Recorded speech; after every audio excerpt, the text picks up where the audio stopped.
ओम तच्छं यो रावृणीमहे गातुं यज्ञाय गातुं जग्निपतये दैवी स्वस्तिरस्तु नः स्वस्तिर्मानुषेभ्यः ऊर्ध्वं जगातु भेषजं शन्नो अस्ति द्विपदेशं चतुष्पदे ओम शान्तिः शान्तिः शान्तिः। श्रीलक्ष्मीरमणं पराङ्कुशमुनिं श्रीभाष्यकारं गुरुं श्रीकाञ्चीप्रतिवादिभीकरगुरुं श्रीस्वाम्यनन्तं वरं विश्वक्सेनेतीन्द्रदेशिकमुनिं श्रीरामकृष्णाङ्घ्रिपं नत्वा नौमि निजं गुरुं यतिवरं श्रीरामनारायणम्।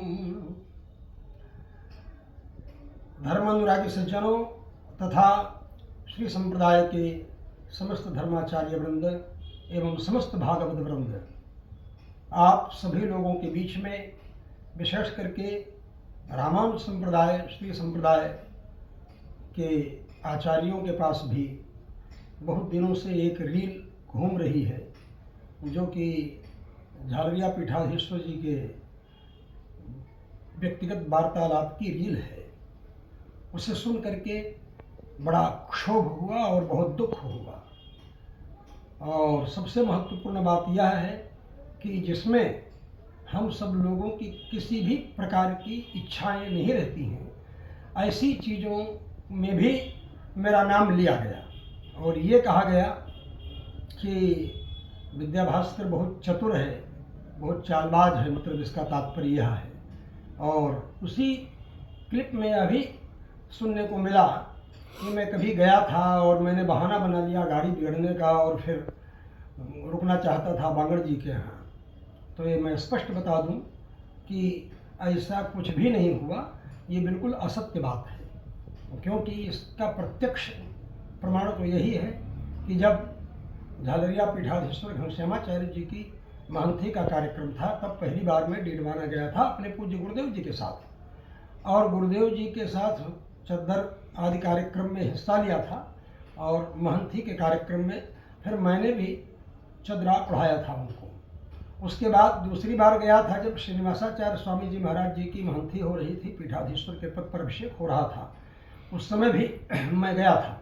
गट्टानी हाउस में मैं रुका था उस समय। ऐसी स्थिति में जब पीठाधीश्वर पद पर अभिषेक तो हो रहे थे श्रीनिवासाचार्य स्वामी जी, मैं भी था चद्दर उड़ाने वाले आचार्यों में। मैं सोच रहा था कि नाम कब आएगा मेरा, लेकिन सर्वप्रथम झालरिया पीठाधीश्वर जी ने ही चद्दर उड़ाया उनको, उसके बाद सभी आचार्यों ने चद्दर उड़ाया।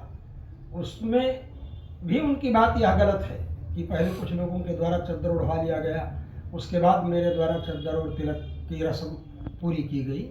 यह भी बात गलत है। उनको ही सर्वप्रथम अवसर दिया गया था उस समय। पूज्य अनिरुद्धाचार्य स्वामी जी महाराज भी चांदौद वाले, वो भी विराजमान थे उस समय। ऐसा नहीं करना चाहिए। एक धर्माचार्य का स्वरूप यह नहीं है कि वह यह कहे कि हमारी दुकानदारी हम नहीं बिगड़ने देंगे। दुकानदारी क्या है आखिर? हम बिजनेस कर रहे हैं या व्यापार कर रहे हैं? हम तो धर्म जी रहे हैं और धर्म का प्रचार कर रहे हैं। धर्माचार्य का यही स्वरूप है। यदि आप इसको दुकानदारी समझते हैं तो धर्माचार्य शब्द ही आपके लिए ठीक नहीं है, तो दुकानदार शब्द ही प्रयोग किया जा सकता है। जैसा कि आप कह रहे हैं कि मैं अपनी दुकानदारी कैसे बिगड़ने दे सकता हूँ, वो सब आपकी बातें हैं। लेकिन जो व्यक्ति परम पद हो चुका है, परम धाम जा चुका है, ऐसे हमारे मित्र नागौरिया पीठाधीश्वर पूज्य जगत गुरु रामानुजाचार्य स्वामी श्रीनिवासाचार्य जी महाराज, मृत्यु के 3 महीने पहले हमारी उनकी बातचीत हुई और समाचार पूछा स्वास्थ्य का। सेडम में कथा के बाद जब बीमार हुई थी, उसके बाद फिर हमने उनसे कहा कि आप इन औषधियों का सेवन करें। लिख करके मैंने भेजा उनको, टाइप करके मैसेज। फिर 2 महीने बाद मैंने सोचा अच्छा रिजल्ट आ गया होगा, तो मैं दोबारा फ़ोन किया जब तिरुपति में था उस समय। तो मैंने कहा कि कैसा स्वास्थ्य है मित्रवर आपका? तो उन्होंने कहा ऐसा है कि स्वामी जी अब अंतस्सार नहीं रह गया है शरीर में। इस तरह उन्होंने हमसे अपनी बात बताई। तो शरीरगत अंतस्सार नहीं रह गया है, इस तरह उन्होंने कहा। फिर मेरे भी मन में आया कि बताओ क्या कहें, आखिर ऐसी स्थिति क्या है। सुहृद लोगों की बात पर गंभीरतापूर्वक विचार नहीं करते हैं जाने वाले लोग। कहीं इस तरह का अरिष्ट लक्षण तो नहीं है श्रीनिवासाचार्य स्वामी में। और उसके बाद हमने कहा नहीं, अभी भी एक बार आप औषधि का प्रयोग करना प्रारंभ करें। लेकिन 1 महीने बाद जब मैं बम्बई में कथा कह रहा था वासुदेव बाबू की पत्नी केसरबाई सोमानी की पुण्य स्मृति में, तो मैं वहीं पर समाचार सुना कि श्रीनिवासाचार्य स्वामी जी का परम पद हो गया।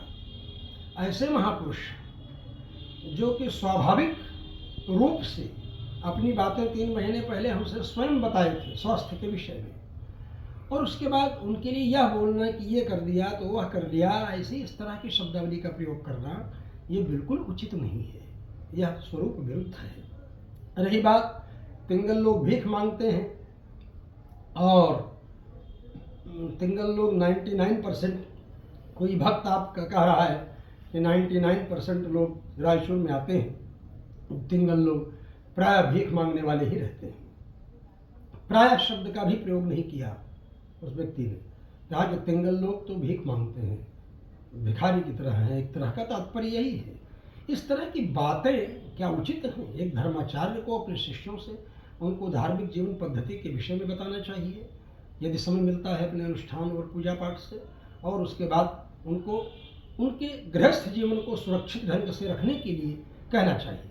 लेकिन ऐसा नहीं दिखाई पड़ रहा है, यह बिल्कुल गलत है और बहुत लज्जास्पद बात है। यह तो अपराध ऐसा है जिसके लिए सामूहिक रूप से क्षमा याचना करनी चाहिए और खेद व्यक्त करना चाहिए, और पुनः भविष्य में ऐसा न करने का निर्णय लेना चाहिए। जब ऐसा होगा तभी धर्माचार्य का धर्माचार्यत्व भी सुरक्षित रहेगा, धर्माचार्यों की गरिमा भी रहेगी, और आपके व्यक्तिगत जीवन में भी सुख और शांति बनी रहेगी। मैं यही निवेदन करूंगा और यही बारंबार आग्रह करूंगा कि ऐसे अपराधों के लिए व्यक्ति को क्षमा याचना पूर्वक खेद व्यक्त करना चाहिए, और नहीं तो इसके बड़े घातक परिणाम झेलने पड़ सकते हैं भविष्य में। इसका बहुत ही भीषण परिणाम हो सकता है।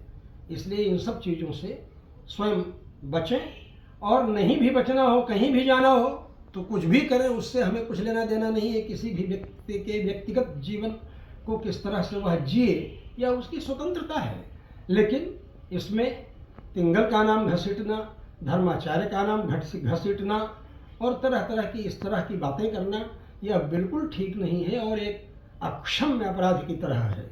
लेकिन फिर भी संत महात्मा लोग दयालु होते हैं, इसलिए मैं यही कहूँगा कि आपको इसके लिए विशेष करके आपको का मतलब झालरिया पीठाधीश्वर स्वामी जी महाराज जी को इसके लिए खेद व्यक्त करना चाहिए और बताना चाहिए कि ऐसी बात ऐसे ही किसी भी रूप में किसी को भी नहीं करना चाहिए। धर्माचार्य का कार्य तो उपदेश देना है, आपको तो उपदेश देना चाहिए कि अगर कोई दूसरा ऐसा कर रहा है तो वो भी न करे, लेकिन आप स्वयं उस तरह का कार्य कर रहे हैं।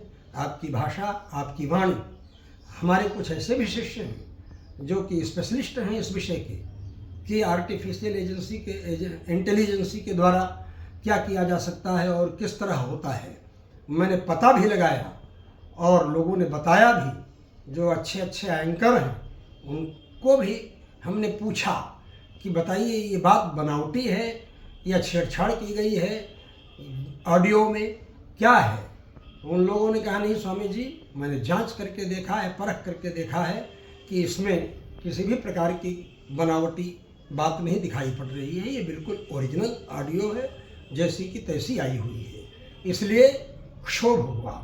जब तक इसका पता नहीं लगा लिया ठीक से, तब तक बाद में फिर पता चला कि कोई एफआईआर नहीं हुई, एक तरह का एप्लीकेशन दिया गया और आपकी प्रतिष्ठा इससे धूमिल हो रही है, आपकी छवि इससे मलिन हो रही है।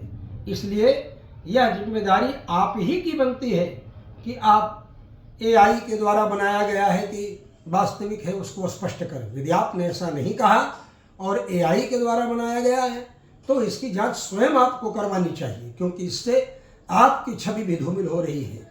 न श्रीनिवासाचार्य स्वामी जी की छवि धूमिल होने वाली है, न गौरिया पीठाधीश्वर जी की, न मेरी छवि धूमिल होने वाली है।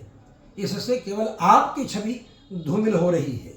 आपकी मानसिकता के ऊपर लोग विचार कर रहे हैं कि एक धर्माचार्य इस तरह से कैसे बातें कर सकता है किसी धर्माचार्य के विषय में।